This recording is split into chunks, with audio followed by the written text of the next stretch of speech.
முத்தமிழே எங்கள் முதுபெரும் தமிழ் மொழியும் நீங்கே, தித்திக்கும் தமிழே தெவிட்டாத அழகு தமிழ் சுவையோடு அரங்கமும் அதிர்வும் உரிமை பேச்சு எங்கள் மூச்சாக. நாம் பார்த்ததும் பார்த்து கொண்டு இருப்பதும் கேட்பதும் கேட்டுக்கொண்டு இருப்பதும் எவ்வளவோ மகிழ்ச்சியானவைகள், மங்களகரமானவைகள், வேதனையானவைகள், வெட்கப்படும் விடயங்களும் நாம் அறிந்து கொண்டிருக்கின்றோம். அரங்கமும் அதிர்வும் உரிமை பேச்சு எங்கள் மூச்சோடு. இன்று நாம் அகரம் தமிழுக்கு சிகரம், ஆக்கம் தமிழுக்கு ஊக்கம், தமிழுக்கு அமுதென்று பெயர், அந்த தமிழ் எங்கள் உயிருக்கு மேல், வாழ்வும் வளமும் தமிழ்தானே. கல்வியை ஊட்டி வளர்க்க பெற்றோர்கள், எதிர்காலத்தை தீர்மானிப்பது அவர்களது நிலை. கல்வியை வளர்க்க சில ஊக்கம் கொடுக்கலாம், அது அவர்களுக்கு மன உளைச்சலாக மாறக்கூடாது. பெற்றோர்கள் எத்தனை சுமைகளை கடந்து நாங்கள் வந்தோம். பிள்ளைகளின் எதிர்காலம் நன்மைக்காக நாங்கள் உழைக்கின்றோம், உழைத்துக் கொண்டு இருக்கின்றோம் அவர்களின் நன்மைக்காக. அதற்காக காலை முதல் இரவு வரை எங்களுக்கு ஓய்வில்லாத படிப்புத்தானா? காலை முதல் இரவு வரை எங்களுக்கு ஓய்வில்லாத படிப்புத்தானா? ஆங்கிலம், அந்த நாட்டு மொழி, பரதம், தற்காப்பு கலை, லீவு நாட்களில் கொண்டாட்டம் என எங்களுக்கு பெரும் சுமையாக இருக்கின்றது.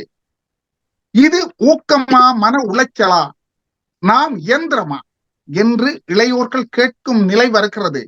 எங்களுக்கும் ஓய்வு வேண்டாமா, சதா படிப்புத்தானா என்று அவர்களது மனநிலை குழம்பிய வண்ணம் இருக்கின்றது. பெற்றோர் பிள்ளைகளிடம் கேட்டு ஊக்குவிப்பது சரியாகும்.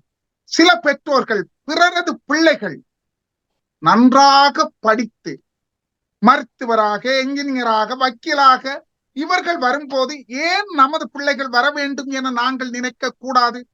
ஊக்கம் கொடுப்பது சரிதானே, அதில் என்ன தவறு? மன உளைச்சல் இல்லாமல் ஊக்கம் கொடுப்பதுதான் சரி என்று எதிர்பார்க்கின்றார்கள். அரங்கமும் அதிர்வும் உரிமை பேச்சு எங்கள் மூச்சோடு. நாம் இன்று தேடிக்கொண்ட விடயம், கல்வியோடு பிள்ளைகளின் எதிர்காலத்தை வளர்த்தெடுக்க பெற்றோர்கள் கொடுப்பது ஊக்கமா அல்லது மன உளைச்சலா? ஊக்கம்தான், மன உளைச்சல் தான் என்று 6 கருத்தாளர்கள் இங்கு வந்திருக்கின்றார்கள். ஊக்கமே தான் என்று 3 கருத்தாளர்களும், மன உளைச்சல் தான் என்று 3 கருத்தாளர்களும் இங்கு வந்திருக்கின்றார்கள். ஊக்கம்தான். இந்த அணியில் ஆளுமை மிக்க சிந்தனையாளரும் பேச்சாளருமாக்கிய திருமதி சாரதாதேவி கோபிராஜ் அவர்களும், நடன ஆசிரியையும் தமிழ் விரிவுரையாளரும் பேச்சாளருமாக்கிய திருமதி ஸ்ரீபிரியா லவன் அவர்களும், ஜேர்மன் தமிழ் கல்வி நிறுவன ஸ்தாபகரும் ஆசிரியருமாக்கிய திரு பொன்ஸ்ரீ ஜீவகன் அவர்களும், இவர்கள் ஊக்கம் தான் என்ற அணியின் கருத்தாளர்களாக வருகிறார்கள். இல்லை, மன உளைச்சல் தான். இந்த அணியில் பல்துறை கலைஞரும் ஆசிரியையும் பேச்சாளருமாக்கிய திருமதி அங்கையர்கண்ணி செல்வகுமார் அவர்களும், நுண்கலைமானி பரத வித்தகியும் பேச்சாளருமாக்கிய திருமதி நிஷாந்தி திவாகர் அவர்களும், ஊடகவியலாளரும் ஊடக குரல் அரசியல் ஆய்வாளரும் பேச்சாளருமாக்கிய திரு முல்லை மோகன், இவர்கள் மன உளைச்சல் தான் என்ற அணியின் கருத்தாளர்களாக வருகின்றார்கள்.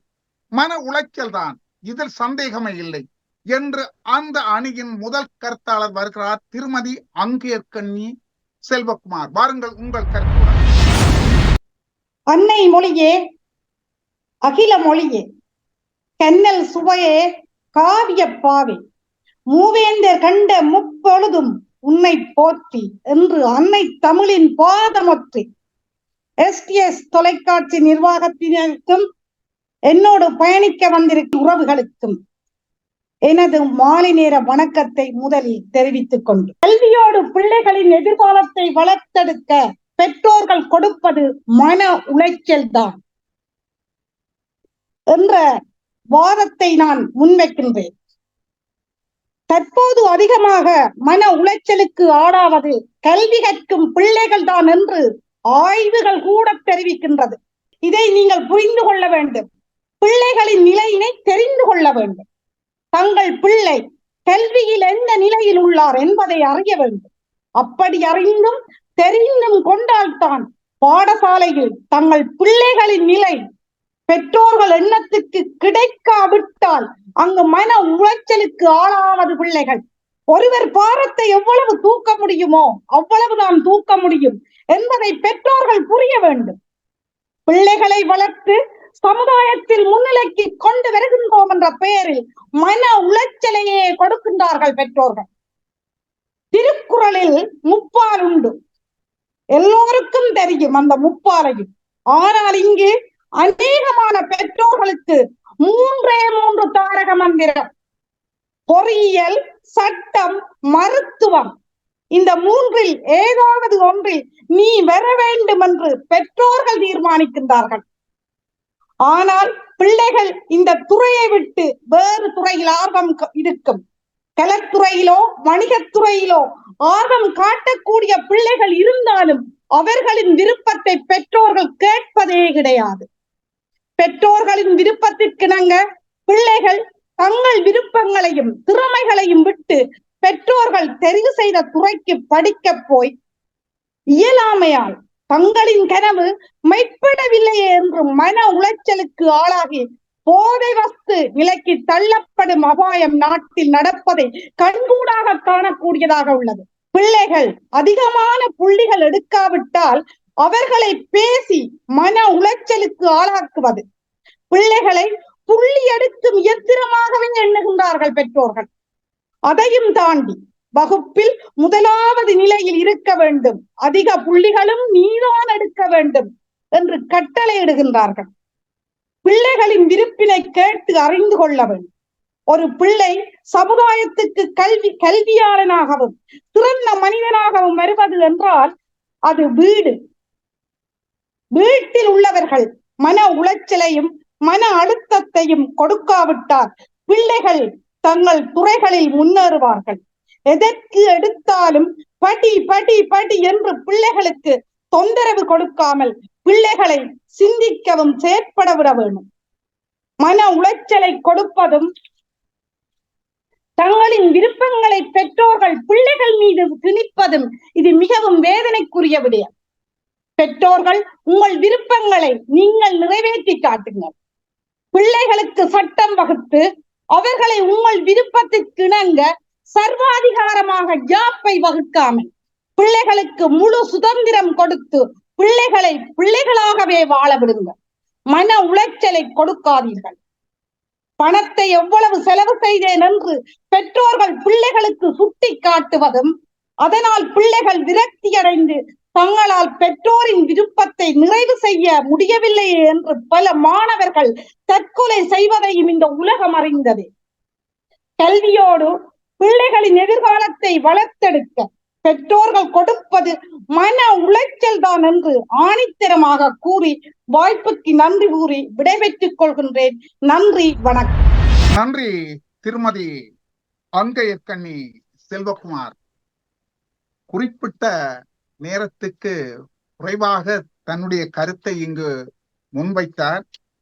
சில பிள்ளைகள் தீய வழிக்கு செல்வது பெற்றோர்கள் தான் என்று அவர் தன் கருத்தை முன்வைத்திருக்கின்றார்.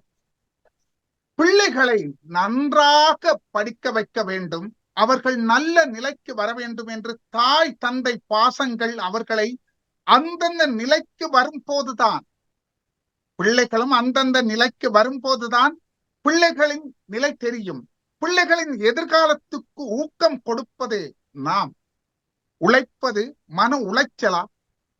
பிள்ளைகளின் எதிர்காலத்துக்காக நாம் உழைத்து அவர்களை வளர்த்தெடுப்பது மன உளைச்சலா? இல்லை, அவர்களுக்கு ஊக்கம்தான் என்று அந்த அணியின் முதல் கருத்தாளர் திருமதி சாரதா தேவி கோபிராஜ், வாருங்கள் உங்கள் கருத்துடன். அனைவருக்கும் வணக்கம். கல்வியோடு பிள்ளைகளின் எதிர்காலத்தை வளர்த்தெடுக்க பெற்றோர்கள் கொடுப்பது ஊக்கம் என்ற எனது கருத்துடன் நான் இங்கு வந்துள்ளேன். நடுவர் அவர்களே, ஒரு குழந்தையின் பிறப்பிலிருந்து அதன் வளர்ச்சியின் ஒவ்வொரு படிகளையும் பார்த்து குறிப்பறிந்து கல்வியில் முதல் ஆசிரியராக வழி நடத்தி வாழ்க்கையின் ஒவ்வொரு படிகளையும் பார்த்து பார்த்து கவனிக்கும் பெற்றோர்கள் எப்படி குழந்தைகளுக்கு மன உளைச்சலை கொடுப்பார்கள்? இங்கு நான் அழுத்தி கூற விரும்புவது, நாமும் பெற்றோர்கள் எம்மை வழி நடத்தியவர்களும் பெற்றோர்கள் தான்.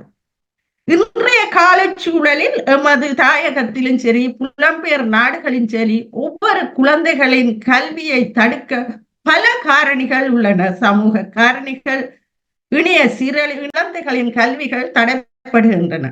ஆனாலும் அவற்றில் இருந்து ஒவ்வொரு குழந்தைகளும் படைக்கும் சாதனைகளை நாங்கள் பரீட்சை பெறுபவர்களில் பார்த்து கொண்டுதான் இருக்கின்றோம். பரீட்சை பெறுபவர்கள் வெளிவரும் காலங்களில் ஒவ்வொரு குழந்தைகளும் மகிழ்ச்சியாகத்தான் தங்களுடைய பயணத்தை சொல்லுகின்றார்கள். அங்கே யாரும் பெற்றோர்கள் தங்களை உளைச்சல் கொடுத்ததாக கூறவில்லை. எதிர்த்தரப்பு சகோதரி கூறியிருந்தார், முப்பால்கள் கூறியிருந்தார், சட்டம், வைத்தியம், மருத்துவம் என்று கூறியிருந்தார். அதனால் பிள்ளைகள் போதவஸ்து என்று பாவிக்கின்றார்கள் என்று கூட கூறியிருந்தார். இது எப்படி சாத்தியமாகும்? எந்த குழந்தையாவது கல்வியில் பெற்றோர்கள் உளைச்சல் கொடுக்கிறார்கள் என்று போக முடியுமா? அதற்கு வேறு காரணிகள் இருக்கலாம். பெற்றோர்கள் நிச்சயமாக காரணியாக இருக்க முடியாது. இன்றைக்கு ஒவ்வொரு பாடசாலையிலும் 180% மாணவர்கள் சிறப்பு சித்திகள் பெறுகிறார்கள். மாவட்ட ரீதியில், மாகாண ரீதியில், நாடளாவிய ரீதியில் கூட ஒவ்வொரு மாணவனும் சாதனை படைக்கிறார். இவற்றுக்கு பின் யார் இருக்கிறார்கள்? பெற்றோர்களை தவிர யாராலும் இருக்க முடியுமா? இது தவிர மாற்றுத்திறனாளி குழந்தைகள் மனச்சோர்வுடன் இருக்கும் குழந்தைகள், அவர்களை கூட தட்டி எழுப்பி கல்வியில் சாதனையாளர்கள் ஆக்குவது யார்? பெற்றோர்கள் தானே. அவர்களை விட இது யாரால் சாத்தியமாகும்? அண்மையில் நான் ஒரு காணொலி ஒன்று பார்த்திருந்தேன். இது தமிழ்நாட்டில், இந்தியாவில் நீலகிரி மாவட்டத்தில் ஒரு பழங்குடி மக்கள் வாழுகின்ற ஒரு பிரதேசத்தில் இருந்து ஒரு கல்வி அறிவு குறைந்த ஒரு பெற்றோர்கள். ஆனால் அந்த சூழலில் இருந்து ஒரு மாணவி வைத்தியராக வெளிவருகின்றார். தன்னுடைய பயணத்துக்கு பின் தன் பெற்றோர்கள் தான் காரணம் என்று மகிழ்ச்சியோடு கூறுகின்றார். இதை விட ஒரு உதாரணம் தேவையா? இது இந்த கால சூழல் என்று வைத்துக் கொள்வோம். சற்று பின்னோக்கி, பல நூற்றாண்டுகள் பின்னோக்கி நாங்கள் பார்த்தோம் என்றால் கூட, நாம் எல்லோரும் அறிந்த தோமஸ் ஆல்வா எடிசன் இன்றைக்கு உலகுக்கு மின்சாரத்தை கொடுத்தவர். இந்த தோமஸ் ஆல்வா எடிசனின் வாழ்க்கை வரலாறை நான் ஒரு முறை வாசித்த பொழுது, வறுமை நிறைந்த குடும்பத்தில் பிறந்த ஒரு குழந்தை, மாற்றுத்திறனாளி குழந்தை, காது கேட்காது, ஆசிரியரால் பள்ளியில் வெறுக்கப்பட்ட குழந்தை. ஒரு நாள் ஒரு கடிதத்தோடு தாயிடம் வருகிறார். அம்மா, ஆசிரியர் இதனை கொடுக்க சொல்லார் என்று. அந்த தாய் அந்த கடிதத்தை ஒரு முறை வாசித்து விட்டு ஒரு தரம் கலங்கி விட்டார். ஆனால் மறுதரம் சுவாரித்துக் கொண்டு, மகனே, உன் பாடசாலையில் உன்னை விட சிறந்த புத்திசாலி இல்லை, இங்கு உனக்கு கல்வி கற்க ஆசிரியர்கள் இல்லையாம் என்று, நீ வேறு எங்காவது பெரிய நூலகத்துக்கு சென்று கல்வி கற்க உனக்கு உதவுமாறு ஆசிரியர் எழுதியிருக்கிறார் என்று மகிழ்ச்சியோடு நடித்து கூறுகிறார். ஆனால் உண்மையில் அதில் எழுதியிருக்கப்பட்டது, உங்களுடைய குழந்தை மூளை வளர்ச்சி இல்லாத குழந்தை, இங்கு கல்வி கற்க முடியாது என்று. அடுத்த நாள் அந்த தாய் அந்த ஆசிரியரை சந்தித்த போது ஆசிரியர் கூறியிருந்தார், உன்னுடைய குழந்தைக்கு மூளையில் என்ன கல்லா இருக்கிறது? இந்த அமெரிக்காவில் எங்கு சென்றாலும் உன் குழந்தையால் கல்வி கற்க முடியாது என்று. ஆனால் அன்று அந்த தாய் சவால் விடுத்து அந்த குழந்தையை இன்று உலகளாவிய விஞ்ஞானியாக்கியது. இதை விட ஒரு உதாரணம் தேவையா? இங்கு என்ன உளைச்சலா அல்லது ஊக்கமா? நிச்சயமாக இந்த காலம் சரி, எந்த காலம் சரி, இனி வரும் காலங்களிலும் கூட பெற்றோர்கள் பிள்ளைகளின் கல்வியில் ஊக்கம்தான் கொடுப்பார்கள்.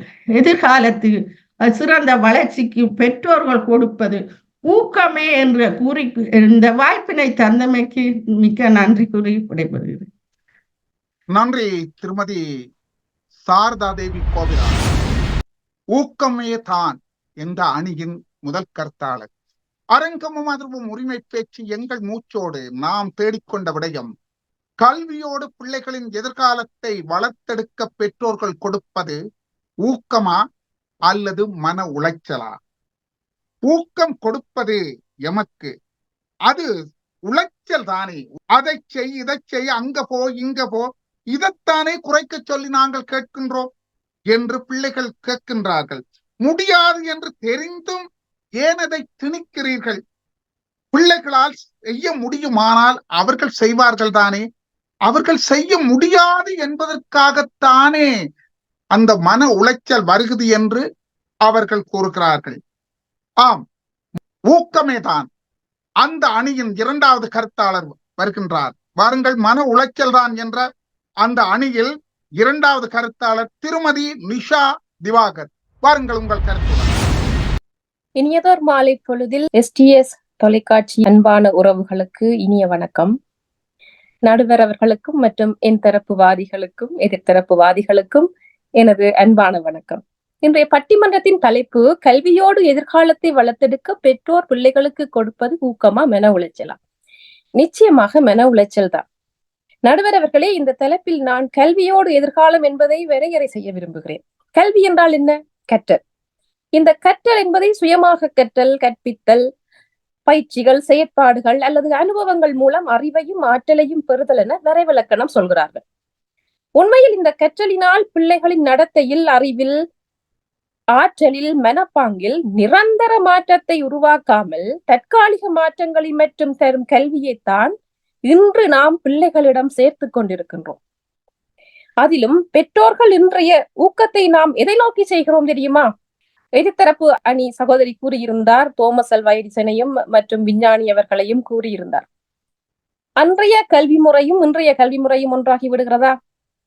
நாங்கள் இன்று பாரம்பரிய கல்வி முறையில் இருந்து, பண்பாடை பெற்ற கல்வி முறையில் இருந்து இன்று தொழிற்கல்வியை நோக்கி ஓடிக்கொண்டிருக்கிறோம். மற்றது போட்டி கல்வியை நோக்கி போய்கொண்டிருக்கின்றோம்.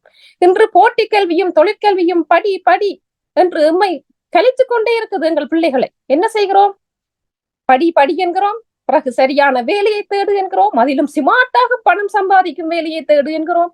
பணம் சம்பாதித்த பின் வீடு வாங்கு, கார் வாங்கு, பொருள் தேடு, கல்யாணத்தை கட்டு, பிள்ளைகளை பெறு.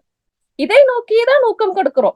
இதை நோக்கி ஓடு ஓடு என ஊக்கம் அளிக்கும் நாம் பிள்ளையின் நிலையிலிருந்து சவால்கள் என்ன, அவன் விருப்பம் என்ன என சிந்திப்பதில்லை. ஏனெனில் எமது பெற்றோர் எம்மை அப்படித்தான் துரத்தினார்கள். மெல்லவும் முடியாமல், செரிக்கவும் முடியாமல் விருப்பங்களை புதைத்து விட்டு பெற்றோர்களின் விருப்பத்துக்காக நாம் ஓடி ஓடி உழைத்து பிள்ளைகளை பெற்ற பின் எமது ஆசைகளை அவர்களிடம் திணிக்கிறோம்.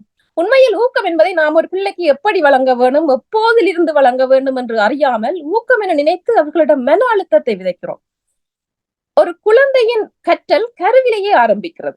அது கருவில் 4ஆம் மாதமே தாயின் குரலை அறிய கேட்கிறது. பெற்றோரின் உணர்வுகளை தானும் உணர்கிறது. ஆனால் என்ன செய்கிறோம்? 10 மாதங்கள் கூட தாய் வேலைக்கு செல்வது உண்டு, வயிற்றில் குழந்தையை சுமந்து கொண்டு. சில குடும்பங்களில் வயிற்றில் குழந்தை இருக்கும் போது தாய் தந்தையர் சண்டை சச்சரவில் இருந்து அவர்கள் மன உளைச்சலை தேடிக்கொள்கிறார்கள். இன்னும் சில குடும்பங்களில் அவர்கள் குழந்தையை வளர்ப்பதற்கு உதவியின்றி திகைத்து போய் சவால்களை எதிர்கொள்ள முடியாமல் மன அழுத்தத்திலேயே அந்த கருவை சுமக்கிறார்கள். சரி, பிறந்த குழந்தை தவழும் போதாவது விடுகிறோமா? எழுந்து நடக்கும் போது அதீத அன்பினால் தடக்கி விழுந்தாலே துடித்து போய் தாங்கிக் கொள்கிறோம். அவனை தனியே முயற்சிக்க விட்டு அவனால் முடியாமல் போகும்போது உன்னால் முடியும் என உற்சாகப்படுத்துவதுதான் ஊக்கம் என்பது. முற்றுமுழுதாக தாங்கிக் கொள்வது அல்ல. இது குழந்தை பருவத்துக்கானது மட்டுமல்ல, அவன் பெரியவனாக வரும் வரை அப்படித்தான் இருக்க வேண்டும். அல்லும் பகலும் குழந்தையோடு ஒருவர் மகிழ்ச்சியாக அருகே இருக்க முடியாதவாறு பணம் பணம் என ஓடிக்கொண்டிருக்க வேண்டிய காலம் இயந்திர காலமாக இருக்கிறது இன்றைய வாழ்க்கை. அந்த பணத்தை வைத்து நாம் நினைக்கும் கல்வியை படிப்படி என செல்வதற்கு பெயர் ஊக்கம் அல்ல. 5 வயது முடிந்ததுமே ஒரு பொறுப்பான பெற்றோரால் நிச்சயமாக தன் குழந்தைக்குள் இருக்கும் நினைவாற்றல் எந்த அளவானது, அவனது உணர்வுகள் எந்த போக்கிலானது, அவன் தர்க்க ரீதியாக சிந்திக்கும் ஆற்றல் உள்ளவனா, இந்த சூழியலோடு தன்னை பொருத்துகின்றானா, ஆடுகிறானா, இல்லை அவனுக்குள் ஒரு பாடகன் இருக்கிறானா என்று அறிந்துவிட முடியும். உலகம் முழுதும் இருக்கும் முன்பள்ளி கல்வி முறை இதை பூர்த்தி செய்து விடுகிறது 5 வயதுக்குள். ஆனால் எத்தனை பெற்றோர்களால் தம் குழந்தையை இப்படியா கண்டறிய முடிகின்றது? அவனுக்குள் இருக்கும் ஆற்றல் என்னவா இருக்கும் என்றதை நாம் ஊகிக்க கூட எமக்கு நேரம் இல்லை. பிரத்யேகமாக கல்வியை கற்றுக்கொள்ள பிள்ளையை காசு காட்டி அனுப்பி விடுகிறோம். எமக்கு பிடித்த ஒரு நடன வகுப்புக்கோ அல்லது பாடல் வகுப்புக்கோ அனுப்பி விடுவோம். சரி, ஒரு பாடல் இசை வகுப்புக்கு அனுப்பிவிட்டால் அங்கே பிள்ளை துள்ளி குதிப்பதிலேயே குறியாக இருப்பான். அவனிடம் துள்ளி குடிக்கும் அந்த உடல் வலு அவனுக்குள் ஒரு விளையாட்டு வீரன் இருப்பதை சொல்லும். ஆனால் நாம் கண்டுகொள்ள மாட்டோம், நாம் அதை இனங்காண மாட்டோம். அவனுக்கு வராத குரலிசையை வரவிக்க பணத்தை அள்ளி வாரி வழங்கி படி படி இசையை படி என நாங்கள் அழுத்தத்தை கொடுப்போம். அவன் இறுதியில் அதில் ஆர்வம் இல்லாமல் அந்த செயற்பாடும் கைவரப்பெறாமல் மன அழுத்தத்துக்கு உள்ளாகிறான். மேலும் கட்டிலமை பருவம். ஒரு பிள்ளையின் கட்டிலமை பருவம் வந்ததும் பெற்றோர் என்ன செய்கிறார்கள்? குழந்தையாக இருக்கும் போது பிணைப்பை இறுக்கமாக வைத்திருந்தவர்கள் வளர வளர அவனோடு தோழமையோடு அவனை தோழனாக நெருங்குவதில் இருந்து விலகி விடுகிறார்கள். பெரும்பான்மையான பெற்றோர்கள் செய்யும் தவறு இது. இந்த இளமை கால சவால்களை நாம் அவனோடு கூட இருந்து உதவுவதை விட்டுவிட்டு அவனுக்கு சற்று அதிகாரம் செய்யும் அதிகாரியாக நின்று ஊக்கம் கொடுக்கிறோம் என ஊக்கம் கொடுப்போம். இது இந்த சாதி குடும்பம், அது அந்த மதம். அவனோடு என்ன பழக்கம் உனக்கு? குடும்பத்துக்கு ஏற்ற பிள்ளைய பார்த்து கூட்டிவா கல்யாணம் செய்திடலாம். குடித்தாயா, சிகரெட் பத்தினாயா, புகைப்பிடிக்கிறாயா, அது இந்த அந்த குழுவோடு கூட்டம் என்று கேள்விகள் தான் தொடுக்கிறோம் அந்த பிள்ளைகளிடம். உண்மையில் அவனுக்கு அந்த வயதில் செய்யாது என்பதெல்லாம் செய்ய தூண்டும் வகையாகத்தான் இருக்கும். ஏனெனில் அவனது அந்த பருவமும் ஹார்மோன்களும் அவனது உள்ளத்தில் உடலிலும் தாக்கத்தை செலுத்தி கொண்டிருக்கும். நாம் அதை புரிந்து கொள்ள வேண்டும். அவனை இந்த வழியில் அந்த குழப்பமான பருவத்தை கடக்க செய்யலாம் என்பதை உண்மையில் பெற்றோர்கள் ஆலோசனைகளை கூட உளவியலாளர்களை நாடி பெற்றுக் கொள்வதில் தவறே இல்லை. மேலத்தைய மக்களை பாருங்கள். பிள்ளைகளை வளர்ப்பதில் பெற்றோர்களுக்கு எப்படி பங்கு இருக்க வேண்டும் என உள ஆலோசகர்களை நெருங்குவதில் அவர்கள் தயங்குவதே இல்லை. பள்ளி பருவத்திலேயே பள்ளி விட்டு வெளியில வரும் வாசலிலே உடனே போய் நாம் என்ன கேட்போம்? இன்றைக்கு என்ன படித்தாய்? மேலும் இந்த கவர்ச்சிகரமான உலகில், சமூக வலைத்தள உலகில் தொலைபேசியை பாவித்துக் கொண்டிருக்கிறோம், சமூக வலைத்தளங்களில் இருக்கின்றோம். ஆனால் பிள்ளையை கட்டுப்படுத்துவோம். பிள்ளையோடு சேர்ந்து நாமும் கட்டுப்படுத்த வேண்டும். எமது வார்த்தைகளை கட்டுப்படுத்த வேண்டும், எமது சிந்தனைகளை சரியாக கொள்ள வேண்டும். பெற்றோர்கள் முன்னுதாரணமாக இருக்காமல் பிள்ளைகளை திருத்துவது முடியாது. மேலும் பெற்றோர்கள் ஆன்மீகம், தியானம் போன்றவற்றிலும் ஈடுபட வேண்டும். ஏனெனில் இன்றைய காலத்துக்கு அது தேவையாக இருக்கிறது. பெற்றோர்களை மன அழுத்தத்தில் இருக்கிறார்கள், அந்த அழுத்தத்தை பிள்ளைகள் மேல் கொட்டுகிறார்கள். பிள்ளைகள் எம்மூலம் இந்த உலகத்துக்கு வந்தவர்கள். நாம் பிள்ளைகளை அன்போடும் மகிழ்ச்சியோடும் அதை கடமையாக இல்லாமல் அர்ப்பணிப்போடு அவர்களை இந்த உலகத்தில் சிறந்தவர்களாக வளர்ப்பதற்கு, ஊக்கத்தை கொடுப்பதற்கு, மன உளைச்சல் இன்றி நாம் எப்படி அவர்களை தட்டி கொடுக்கலாம் என்பதை நாம் நிச்சயமாக உணர்ந்து செயற்படுவோம் என்று கூறி, இன்றைய பெற்றோர்கள் நிச்சயமாக குழந்தைகளுக்கு மன உளைச்சலை கொடுக்கிறார்கள் என கூறி விடைபெறுகிறேன். வாய்ப்புக்கு நன்றி. நன்றி திருமதி நிஷாந்தி திவாகர். தாங்கள் அனுபவிக்க முடியாததைத்தானே ஒன்றை பிள்ளைகள் செய்ய வேண்டும் என்று அவர்கள் ஆசைப்பட்டு ஆசைகளை அதிகமாக எடுத்து பிள்ளைகளுக்கு திணிக்கிறார்கள். அந்த ஆசை கொஞ்சம் அதிகமாகிறது. அப்போது வசதிகள் இல்லை. இப்போது பலவற்றை அவர்களுக்கு திணித்து நல்ல கல்வி, நல்ல விளையாட்டு போன்றவற்றை செய்ய வேண்டும் என்று அவர்கள் செய்கிறார்கள். ஆனால் மன உளைச்சலாக மாறுகிறது. ஆம், எதை நாங்கள் செய்தாலும், பெற்றோர்களாகிய நாங்கள் எதை செய்தாலும் அவர்களுக்கு ஊக்கம்தான், அதில் எந்தவித மாற்றமும் இல்லை என்ற அந்த அணியின் இரண்டாவது கருத்தாளர் திருமதி ஸ்ரீபிரியா லவன், வாருங்கள், உங்கள் கருத்து. அரங்கமும் அதிர்வும் உரிமை பேச்சு எங்கள் மூச்சில் கலந்து கொள்வதில் மகிழ்ச்சி. இங்கு என்னுடன் பேசிக்கொண்டிருக்கும் அத்தனை பேருக்கும், நடுவருக்கும் என்னுடைய வணக்கம். கல்வியோடு பிள்ளைகளின் எதிர்காலத்தை வளர்த்தெடுக்க பெற்றோர் கொடுப்பது ஊக்கமே என்ற அணியில் நான் பேச வந்திருக்கிறேன். எதிர் அணி மன உளைச்சலோடு பேச வந்திருக்கிறார் போல். பல தரவுகளை கொடுத்தாலும் அவர்கள் கொடுக்கும் தரவுகள் எல்லாம் அவர்களுக்கே மன உளைச்சலை இப்போது உண்டாக்கி இருக்கும் என்பது என்னுடைய எண்ணப்பாடு. ஒரு குழந்தையை நாங்கள் பெறும் பெற்றோர்கள் யாராவது தன்னுடைய குழந்தை மன உளைச்சல் கொண்டவனாக, மனநோயாளியாக அல்லது தற்கொலைக்கு செல்லும் வழியை கொண்டவனாக வளர்க்க ஆசைப்படுவார்களா? ஒரு குழந்தையை 10 மாதம் சுமந்து அந்த குழந்தையை பக்குவமாக பெற்றெடுக்கும் பெற்றோர்கள் அந்த குழந்தை நல்லபடியாக வளர வேண்டும், நல்ல தொழில் செய்ய வேண்டும், எதிர்காலத்தில் நல்லவனாக வாழ வேண்டும் என்றுதானே எண்ணுவார்கள். அப்படியானால் எப்படி மன உளைச்சலுக்குள் உள்ளாவார்கள்? பெற்றோர்கள் அப்படி தள்ள முடியுமா? நாங்களும் பெற்றோர்கள் தானே, எம்மை பெற்றவர்களும் பெற்றோர்கள் தானே, எம் குழந்தைகளும் இனி எதிர்காலத்தில் பெற்றோர்களாகத்தானே வளரப் போகிறார்கள். எவ்வளவு துன்பத்தில் ஒரு பெற்றோர்கள் இருந்தாலும் தங்களுடைய துன்பங்களை மறைத்து, ஏழ்மையை மறைத்து தன்னுடைய குழந்தை நற்கல்வி கற்க வேண்டும், நல் கலைகளை பயில வேண்டும் என்று எவ்வளவு பெற்றோர்கள் இந்த உலகத்தில் போராடி கொண்டிருக்கிறார்கள் தெரியுமா? எத்தனை ஏழை தொழிலாளிகள் தங்கள் வயிற்றுக்கு சோறு கொடுக்காவிட்டாலும் தன் குழந்தையின் கல்விக்காக பணத்தை அள்ளி இறைக்க தயாராகி இருக்கிறார்கள். அவர்கள் என்ன தங்களுடைய குழந்தைகள் மன உளைச்சலுக்கு உள்ளாக வேண்டும் என்றா இதை செயல்படுத்துகிறார்கள்? எடுத்துக்காட்டுக்கு 2023ஆம் ஆண்டு உலக அளவில் செஸ் விளையாட்டில் சில்வர் மெடல் எடுத்த இந்தியாஸ் கிராண்ட் மாஸ்டர் என்று அழைக்கப்படுற பிரமானந்தாவை பாருங்கள்.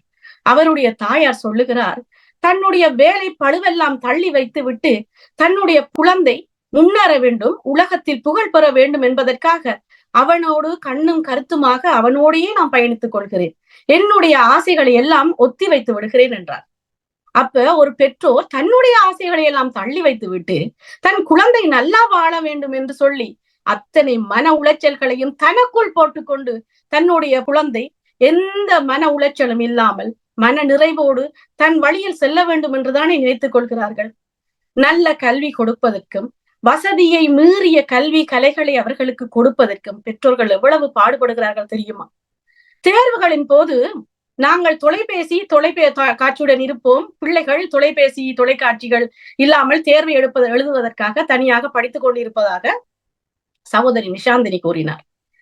இன்று தமிழ்நாட்டை சென்று பாருங்கள். 12ஆம் வகுப்பு படிக்கும் மாணவர்கள் இருக்கும் வீடுகளில் பெற்றோர்கள் தங்களுடைய தொலைக்காட்சிகளை விற்றே விடுவார்கள். ஏனென்றால் தன்னுடைய பிள்ளைகள் தாங்கள் தவறு செய்தால் தங்களுடைய பிள்ளைகள் எங்கு படிப்பில் கோட்டை விட்டு விடுவார்களோ என்ற எண்ணப்பாட்டில் அவர்கள் தங்களுடைய ஆசைகளை தங்களுடைய விருப்பங்களை தள்ளி வைத்துவிட்டு இருக்கிறார்கள். எனது தந்தையானவர் 4 மணிக்கே என்னை டியூஷனுக்கு அழைத்து செல்வதற்காக விடிய காலையில் எழுந்து விடுவார். ஈழத்தில் இருக்கும் போது தன்னுடைய நித்திரையை பறிகொடுத்து விட்டு என்னுடைய கல்விக்காக அவர் உழைத்தார். மன உளைச்சலை தரக்கூடிய எண்ணம் கொண்டவராக இருந்தால் அவர்கள் அப்படி செய்திருப்பார்களா? என்றாவது ஒரு பெற்றோர் நல்ல உணவு நல்ல தூக்கத்தை கொண்டிருப்பார்களா? தன் குழந்தை நுளம்பு கடி இல்லாமல் வெக்க இல்லாமல் தூங்க வேண்டும் என்பதற்காக அந்த நுளம்பு கூடைக்குள் போட்டுவிட்டு பக்கத்தில் விசிறி கொண்டிருப்பவள் தான் எங்களுடைய தாய்மார். ஏழை பெற்றோர்களின் நிலையும் அதுவே. சாக்கடை வேலை, தோட்ட வேலை என்று எவ்வளவோ இன்றைக்கு புலம்பெயர் நாட்டிலேயும் எங்கள் பெற்றோர்கள் எவ்வளவோ கடினப்பட்டு கொண்டிருக்கிறார்கள். எத்தனை பிள்ளைகளுக்கு தெரியும் தங்களுடைய பெற்றோர்கள் அதிகாலையில் எழுந்து எங்கோ ஒரு அலுவலகத்துக்கு சென்று துடைக்கிற வேலை கழுவுற வேலையெல்லாம் செய்துவிட்டு அந்த பணத்தை கொண்டு வந்துதான் தனக்கு தேவையான ஆடை அணிகலன்களை வாங்கி கொடுக்கிறார்கள் என்று தெரியாமலே பிள்ளைகள் வளர்கிறார்கள். இதில் அங்கே மன உளைச்சல் செருகப்படுகிறது குழந்தைகளுக்கு.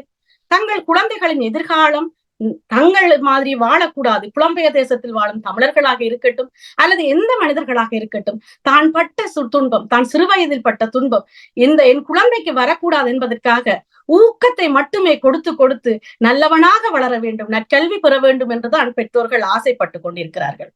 அங்கேட்டண்ணி எனும் சகோதரி கூறினார், ஆய்வுகள் அந்த குறைகளை எடுத்து கூறுகிறது. ஆய்வுகளை மன உளைச்சலைத்தான் குழந்தைகளுக்கு கொடுக்கிறார்கள் என்று. ஆய்வு என்பதை குறை கூறுவதற்குத்தான், நல்ல விடயங்களை எடுத்து கூறாது ஆய்வுகள் என்பது. எங்கோ அங்கங்கு இருக்கும் ஓரிருவர் செய்யும் தவறுகளை எடுத்து பெரிதாக பூதாகரமாக காட்டுவதுதான் இந்த ஆய்வின் தேவை. ஏனென்று சொன்னால் நல்லவை அதுவாகவே வளர்ந்துவிடும். ஆய்வு என்பது தவறுகளை மட்டும் சுட்டிக்காட்டி மனிதன் மனதை மாற்றுவதற்கு தான் செய்யப்படுகிறது. இந்த பிள்ளைகள் போத வஸ்துகள் பயன்படுத்துவதாக அங்கே கண்டி சொன்னார். தவறான குழந்தை தவறான வழிக்குத்தான் போகும். நீங்கள் என்னதான் நல்லது சொன்னாலும் தன்னுடைய பெற்றோர்களின் வலியையோ துன்பத்தையோ கஷ்டத்தையோ ஆசைகளையோ புரிந்து கொள்ளாத குழந்தை கெட்ட வழிக்குத்தான் போகும்.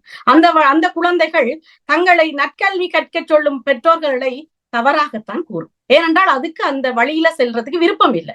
அப்படிப்பட்ட குழந்தைகளை நாங்கள் எடுத்துக்காட்டாக எடுக்க முடியுமா?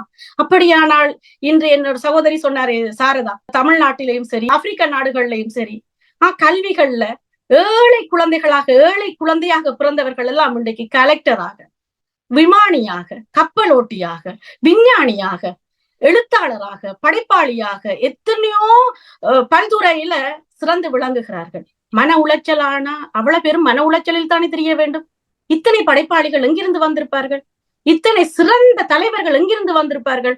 பெற்றோர்கள் மன உளைச்சலை மட்டுமே கொடுத்து கொண்டிருந்தால் பைத்திய உலகம் தானே இங்க இருந்திருக்க வேண்டும்.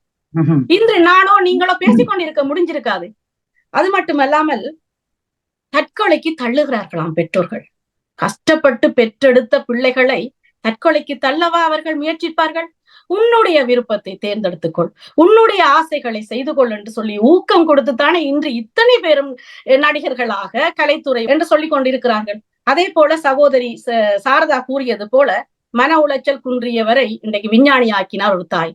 ஏன் எங்கள் கண்முன்னே நாங்கள் பார்த்திருக்கிறோம். சூப்பர் சிங்கர்ல பிரியன் என்ற ஒரு மன குன்றிய ஒரு குழந்தை, அந்த குழந்தைக்கு பாடல்ல மிக விருப்பம் என்று சொல்லி அந்த தாய் தன்னுடைய வேலையை விட்டுட்டு அந்த குழந்தையோடைய பயணித்துக் கொண்டிருக்கிறாள். அப்பொழுது அந்த குழந்தைகளை மன உளைச்சலுக்காக கொண்டு வர அந்த தாய் எண்ணுகிறாள், என்ன குறைபாடாக ஒரு குழந்தை இருந்தாலும் அந்த குழந்தை நல்வழியில் செல்ல வேண்டும், நல்லவனாக வர வேண்டும், எதிர்காலத்தில் நல்ல ஒரு துறையில அவன் பிரகாசிக்க வேண்டும், உலகம் அவனை போற்ற வேண்டும் என்றுதான் ஒரு பெற்றோர் நினைக்கிறார்கள்.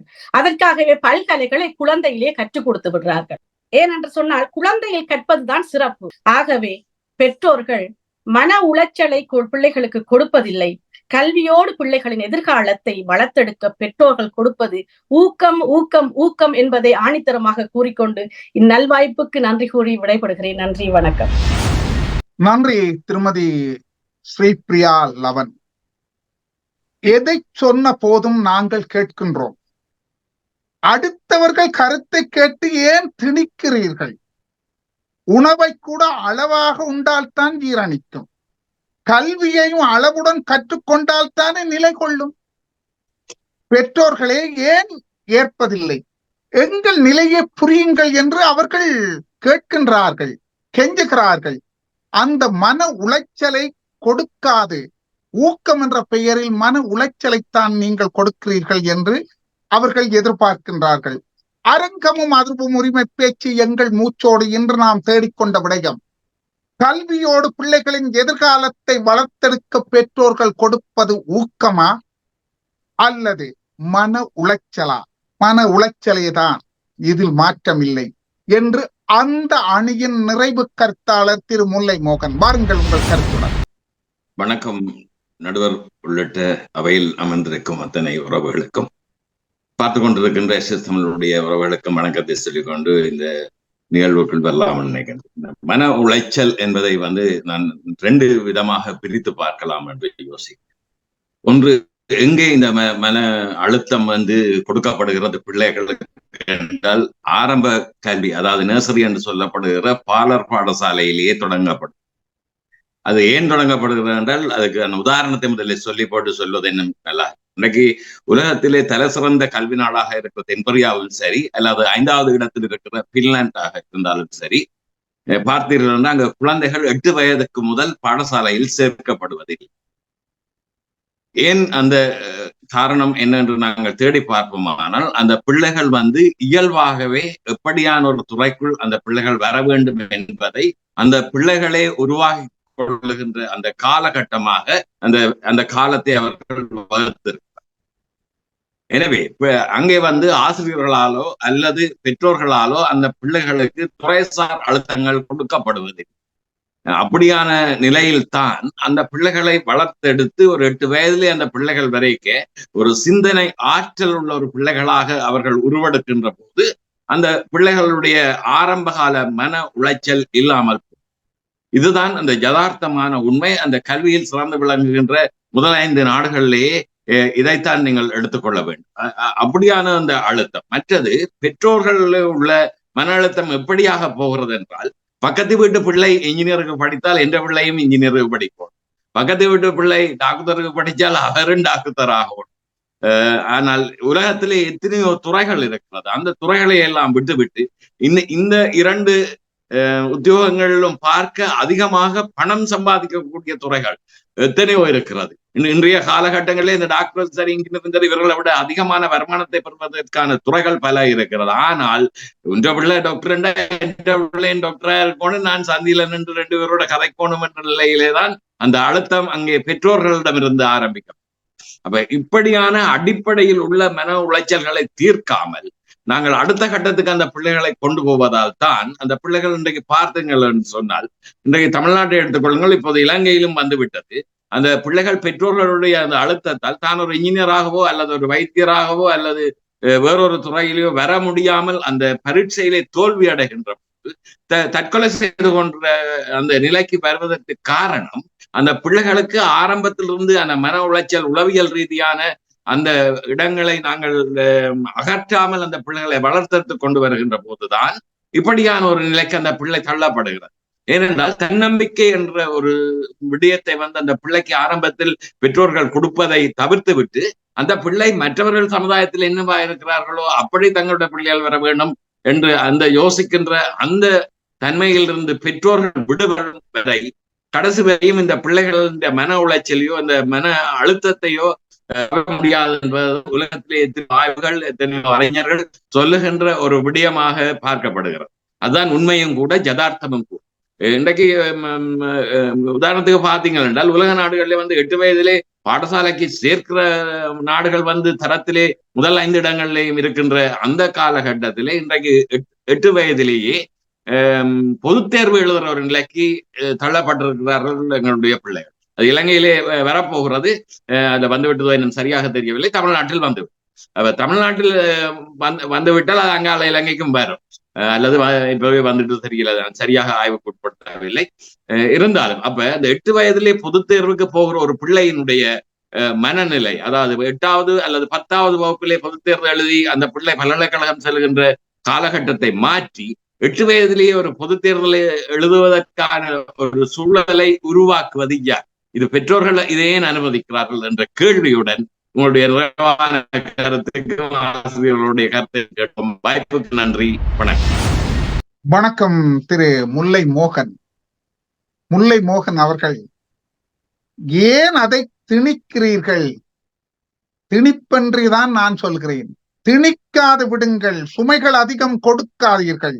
கொடுப்பதால் தானே பிரச்சனைகள் வருகிறது. ஏச்சுக்களை கண்டிப்புகளை சுமப்பது நாங்கள்.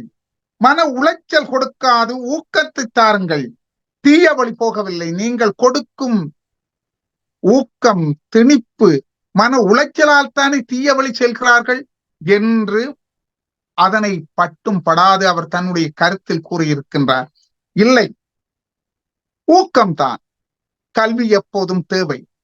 அது பிள்ளைகளுக்கு, பிள்ளைகளின் எதிர்காலத்துக்கு, வளர்ச்சிக்கு பெற்றோர்களும் ஆசிரியர்களும் கொடுப்பது ஊக்கம்தான். ஊக்கமேதான், அதில் எந்த மாற்றமும் இல்லை என்று அந்த அணியின் நிறைவு கருத்தாளர் திரு பொன்ஸ்ரீ ஜீவகன் அவர்கள், பாருங்கள் உங்கள் கருத்துடன்.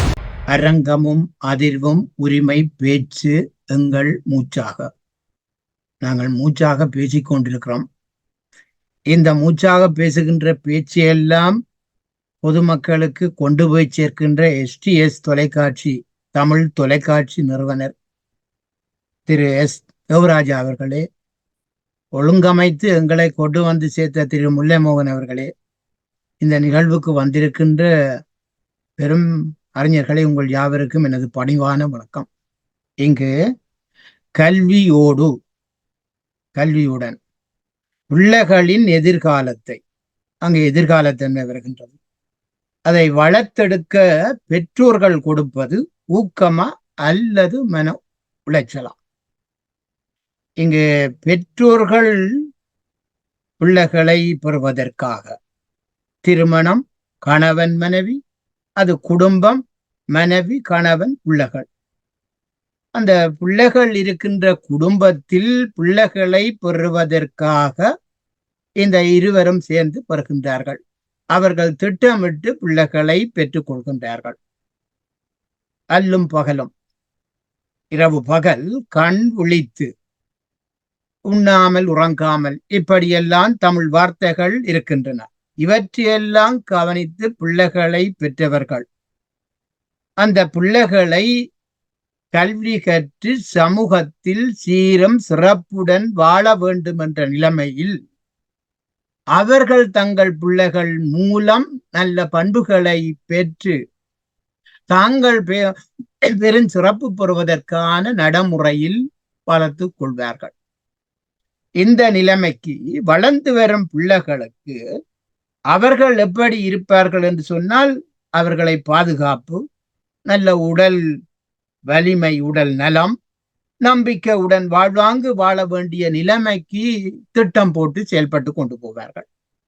அப்படி செயல்பட்டு கொண்டு போகின்ற பெற்றோர்கள் சமூகத்தில் பிரஜையாக, நல்லொழுக்கம் உள்ளவனாக, பண்புடையவனாக வாழ்வதற்கான வழிமுறைகளை செய்பவர்கள். காலையில் எழும்புகின்ற போது என்னுடைய புள்ளிய திட்ட வேணும், மன உளைச்சல் செய்து அவரை பள்ளிக்கூடத்துக்கு அனுப்ப வேணும் என்று சொல்லி ஒரு தரம் எழும்ப மாட்டார்கள். இதுல இங்கு பேசிய பெற்றோர்கள், நீங்கள் யாவரும் பெற்றோர் என்று நினைக்கிறேன், மிகச் சிறப்பாக எல்லாம் சொன்னீர்கள்.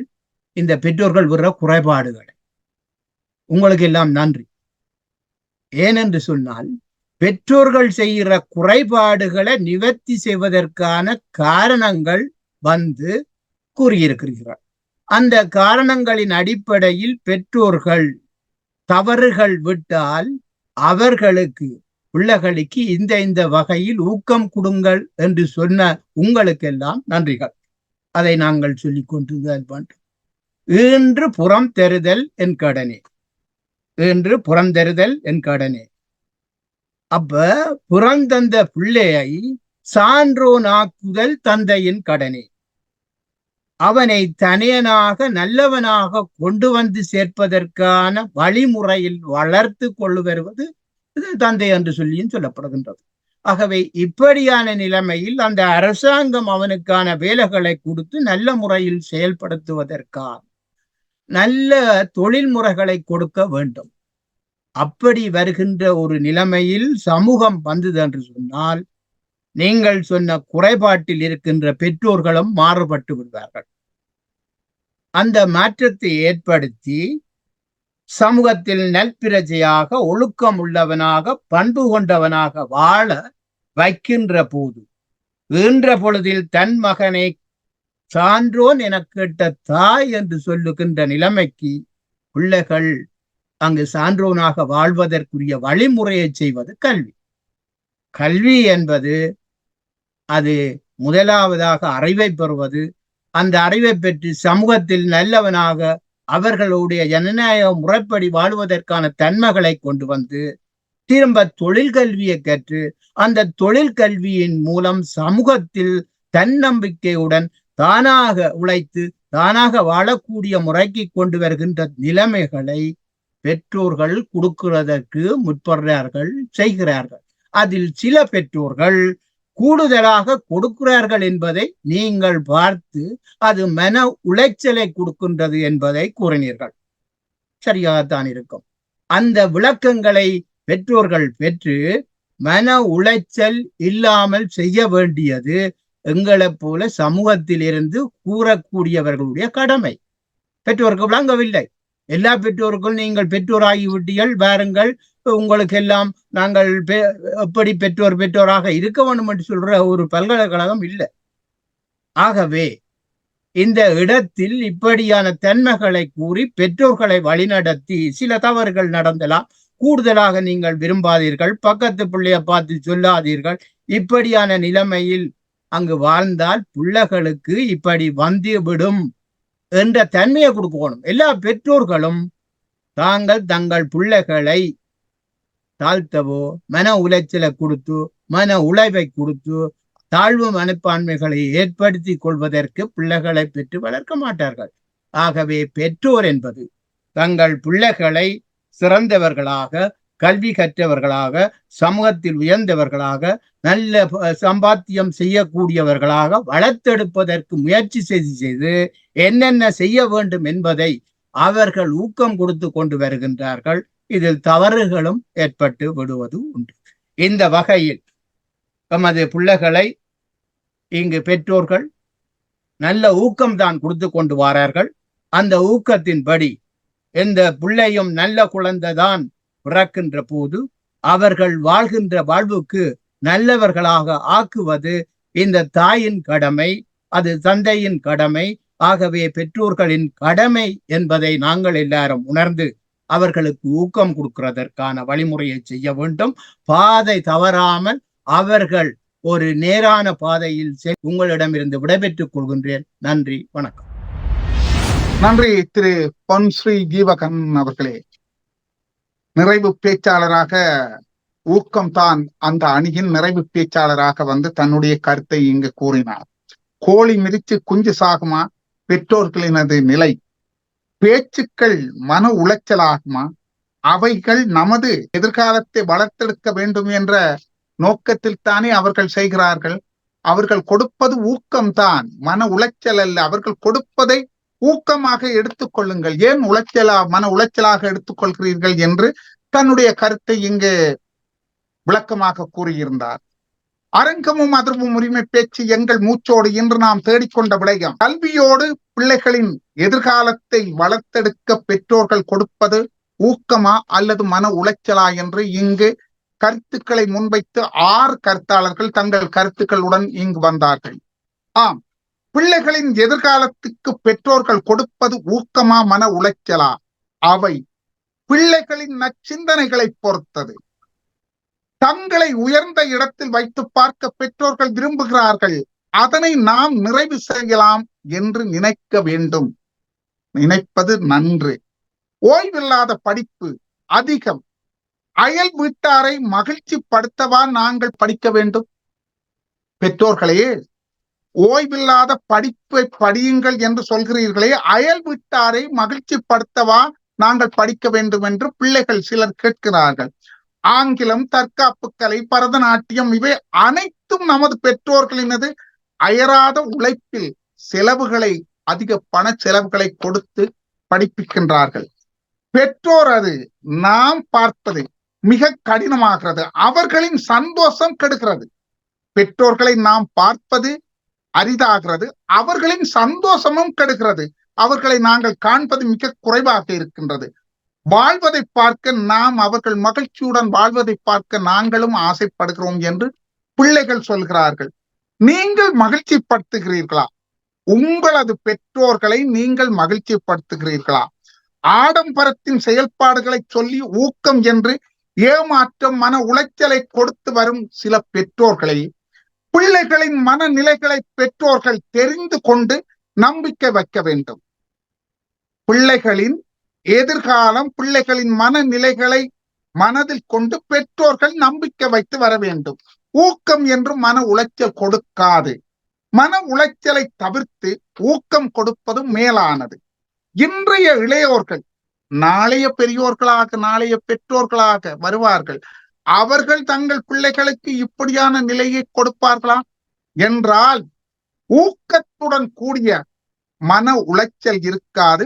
ஊக்கத்தை கொடுப்பதுதான் சிறந்ததாக இருக்கும் என்று பெற்றோர்களும் விரும்புகிறார்கள். அதையே நாமும் விரும்புகிறோம் அல்லவா?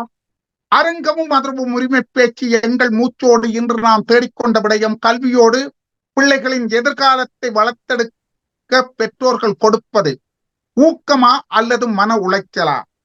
ஊக்கம்தான். இல்லை, மன உளைச்சல் தான். ஊக்கமே தான். அதில் எந்த மாற்றமும் இல்லை.